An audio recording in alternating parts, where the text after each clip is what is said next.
نهاركم مبروك، كنتمنىكم تكونوا بخير وعلى خير. وواحد الفكره خفيفه ظريفه باش نقيو بحال هكاك النضادر ديالنا اللي كيكون بحال هكاك الجناب ديالهم بلاكيور ولا نحاس. نحتاجو 3 ديال المسائل معنا. الاولى البيكربونات ديال الصودا، بيكربونات كلشي كيعرفهم، وشي شويه ديال الفينيغ،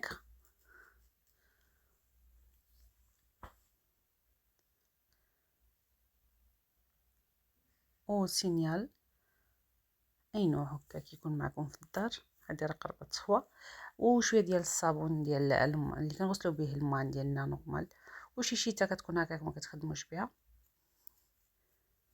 وكنخلطوا كلشي مع بعضياتو.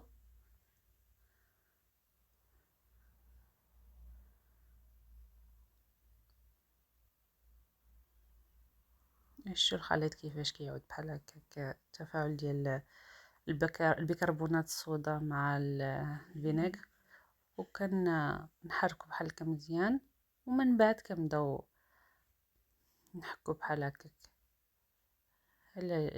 البرا والداخل مزيان مزيان. 2 ولا 3 ديال الدقائق بركه كافي باش يخرج اللون كيف بغينا.